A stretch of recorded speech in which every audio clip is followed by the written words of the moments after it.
Hi guys, welcome to my channel, The Inked Reader.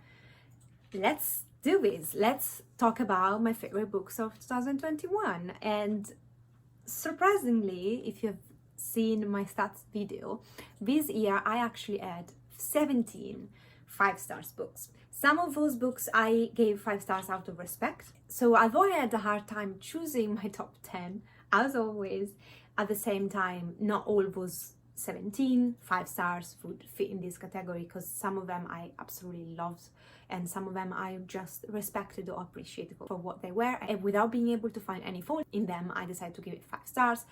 Didn't mean that I absolutely loved them to pieces, so they would not belong to this list. So this list is based on enjoyment rather than actual quality of the book, meaning that I can recognize that sometimes a book is qualitatively better, or like they were very informative, or all the pieces of the plot would fit together perfectly, and I respected that, I liked that a lot, but there was not that emotional attachment to them, or they weren't as surprising or revolutionary for me, so they would not fit in this category. And I thought, I'm gonna do honorable mentions, and then I said screw that, this otherwise is gonna be too long and no one wants to see a very long video.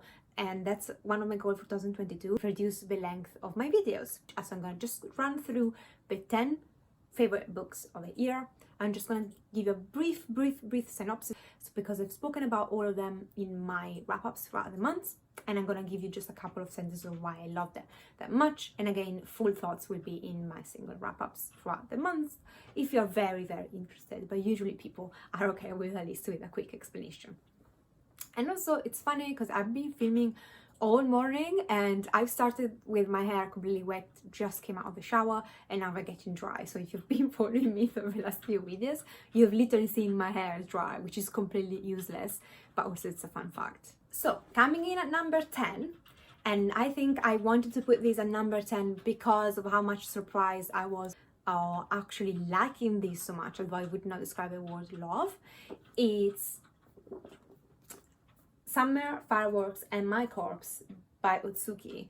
This is a collection of 3 short stories and was part of my Japanese horror TBR. And for someone who doesn't like short stories, this was a huge surprise. Although the first story in the 3 is the weakest one, there is one in this that creeps me out so much, so disgusting, so tense, the vibe. And of course I cannot give you synopsis because it's very short story, so it doesn't make sense, but the intrigue and the horror that came with it I was fascinated by this, and I decided that Otsuki is an author that I want to keep my eyes out. I've tried other short stories, and although some were good, overall none surprised me like this one.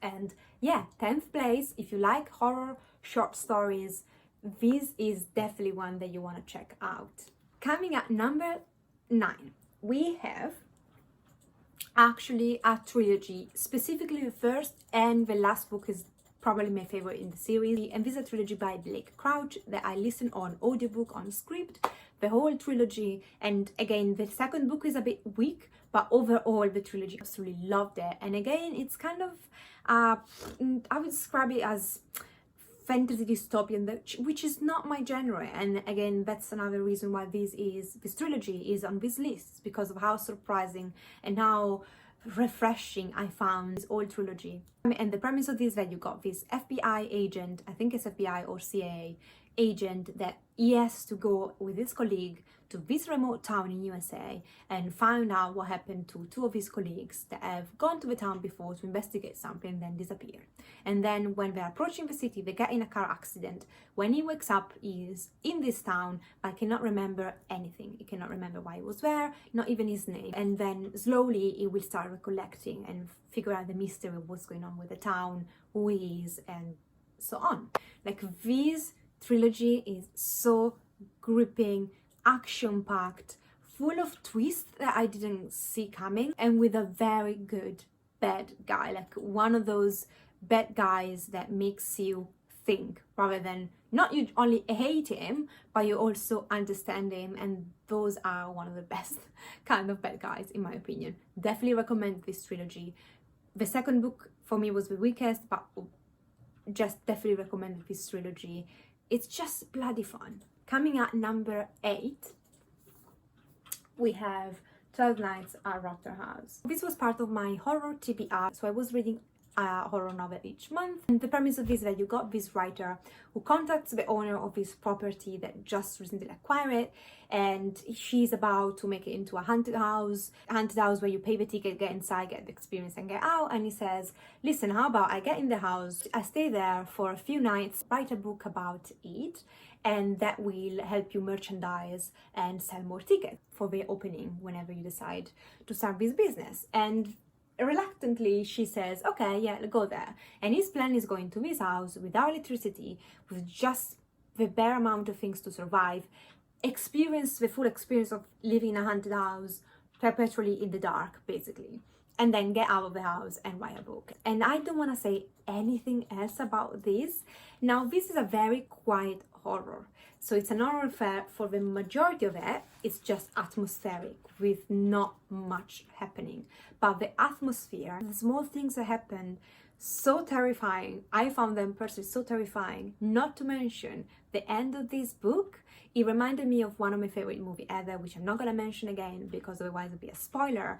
But the way this tidies up, the way this ends, I just loved it. It was one of the few books in the whole year that was just like, wow, really? Like, I was honestly, genuinely, pleasantly surprised, spooked, but generally very surprised, and loved the ending of this. It got me, and it deserves a place on this list. Coming in number 7, we have Helter Skelter.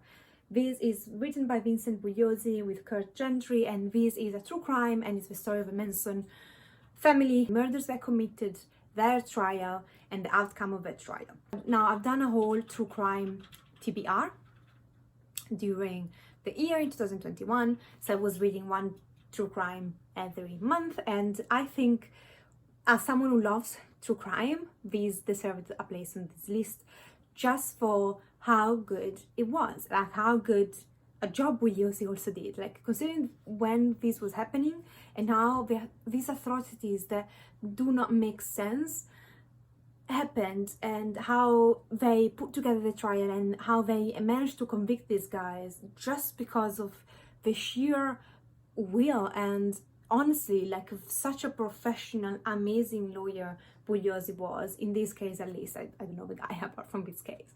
And I really appreciate how this could be such a big book and yet remain interesting at all times.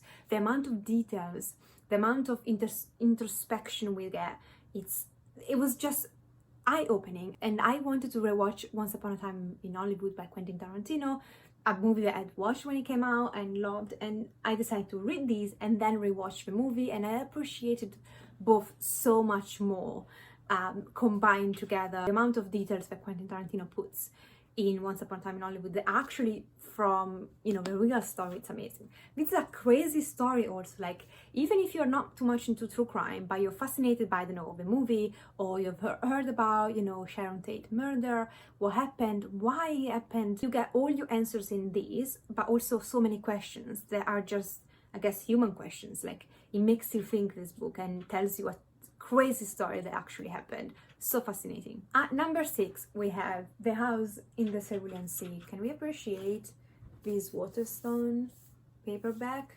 Loved it. This is by TJ Klune, an author I absolutely love. This is, I think it says it's a middle grade that can be read by anybody, and I do agree. Like, I would probably say middle grade YA overall. And as it says here, simply perfect. This was the first book I listened to on audio in 2021, and it was just a delight. This is the story of this social worker living in this alternative world where some children are born with magic, however they are frowned upon, they are not accepted by society, and many are abandoned, and therefore there are orphanages that take them in and raise them away from society. And at the start of the story, this social worker has to go in one of these orphanages and decide if he can stay open or has to close, because one of their residents, one of the children that live there, has very concerning powers, and they have received concerning reports, so they need to make a decision. I would describe it as a cinnamon roll of a book. Like, everything, the humor, the kids, their relationships, everything is perfect in this, and I will read this at one point very soon. Also, can we appreciate the cover? At number 5, I have Blink by Malcolm Gladwell. This is a non-fiction, and Gladwell, I absolutely love Gladwell. Like, I have read Talking with Strangers last year, at the end of last year, and that book, first of all, inspired my thesis for my master, which ended up well, since I passed with top marks. So I owe this guy something. And it's so fascinating, his books. I have all the intentions to actually go through all his books. I just found the topic he chooses so interesting, but at the same time, the way he explains sometimes complex phenomenon that happen in your brain or in society is such an accessible way to learn stuff. I absolutely love the guy, and in particular in Blink, he explains basically how sometimes people know things without realizing how they know it, and what kind of how instincts works. And again, he takes different instances and then collects them all together in a bigger picture, and it's such a fascinating, accessible guy to learn things, especially if you're interested in psychology, sociology. Definitely give this guy a chance. Number 4, I have Columbine. This is another true crime, and I will wrap my true crime, since I've done with it, reading challenge in a video soon. And if you're interested in true crime, please have a look at that video when it comes out, because a few books that would be honorable mention would have been honorable mention in this video and didn't make it to the list. But I absolutely loved the majority of the true crime I've read this year, but this one stood out. This is the story of Columbine, the high school, where in 1999 these 2 pupils in the school got in the school, started shooting their schoolmates, and they had a plan to blow the school up, and that plan didn't work out, and so they commit mass murder. This tells you about what happened before, what happened during the attack, and what happened after.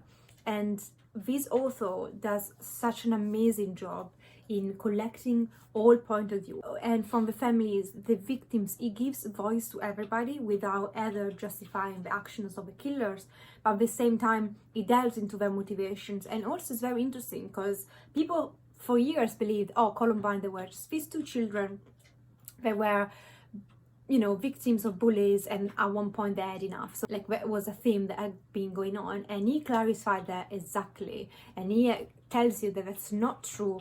These 2 kids didn't do this because they were bullied in school. They did it because of a bunch of other reasons, which I don't want to delve into here, because we would make this video so long. But I did speak about this a bit more depth in one of my wrap-ups throughout the month when I read this. So it's such a fascinating and yet touching story, and I think the author actually went to Columbine, so he lived through his experience, and he's such a good writer that it profoundly touched me with this story. And I think I will never forget this book, never ever forget this book. And it's also not only a manifesto against violence, guns violence, and you know, these that then started a trend, like this attack in 99 then started a trend of school shooting. They had happened before, but not on this scale, and after that they became worse and worse. So it's a manifesto against violence and about, you know, trying to prevent these as much as possible if you can. But it's also a message to the media that says you are also inflating and actually causing more harm than good in what you're doing. So I really appreciate that him being a journalist is just saying we are also part of the problem, and here is why.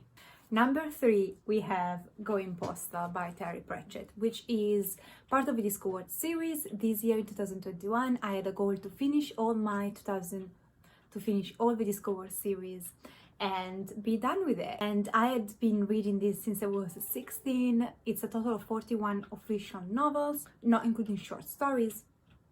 And this is book number, I'm not sure, 33, and it's the start of a trilogy where you got this protagonist called Moist von Lipwig, and Moist is one of my favorite Discworld characters ever. This book was absolutely hilarious, and the premise of this is basically you have this thief, this outlaw that's been apprehended and it's about to be hanged, and then the patrician, kind of, you know, the ruler of the main city in the disco world, decides that they're gonna pretend to kill Moist, but he's actually gonna go and re-establish, put together again and make it work again the postal office in Ankh-Morpork, which I'm probably butchering the name of the city, because they need it. It has not been working for ages. So they say, I think you are, because you're a con man, Moist, you are the man for the job, go make this work, otherwise you're gonna get back to the cell and back to hanging for real this time.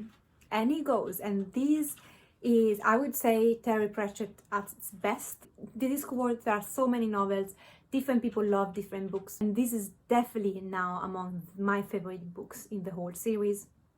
I laughed so much, I was almost in tears. And it's not only the humor though, but the message behind, the path Moist starts, and although the other two books in the trilogy were unfortunately disappointment, these will remain a staple for me when it comes down to the Discworld series. Number 2, we are here. So number 2 will have to be Crescent City by Sarah J. Maas, the start of a new series by her. I have read A Court of Silver Flames by her as well, which is part of the A Court of Thorn and Roses series, and I really enjoyed that book, and I think I gave it that book 4.5 or something. But when I was compiling this list, that didn't belong here, and although I love the couple, like the book, but this one definitely stood out to me, and I debated to put this on number 1 or 2, is because in the beginning there is a lot of info dumpy, and it is slightly slow at the beginning. There are a lot of information that comes your way, and I found it a bit clunky at the beginning.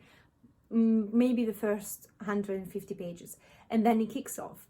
And one of the things that this book has is like 200, and I'm not kidding, probably more than 200 action-packed sequence of events that our main protagonist goes through. You got, start, main thing is going on, and then there is the crescendo to the action, and then you end.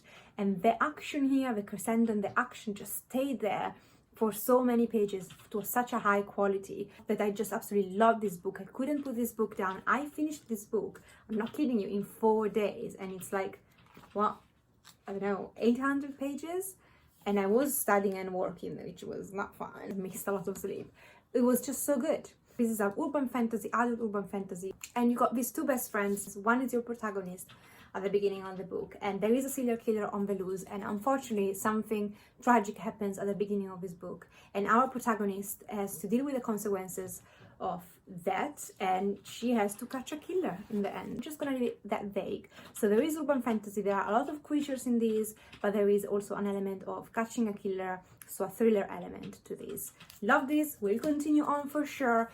I have to say that although I did like the male interest, it would not be my first choice as of now, but also it wasn't the reason why I love this so much. I did love this so much for the empowering our protagonist goes through, for the element of mystery and action that we're just playing out in these. And at number 1, we have, without anybody surprised, Kings of the Wild by Nicholas Eames. Now, I am behind when it comes down to this. This was on a favorite list of many people.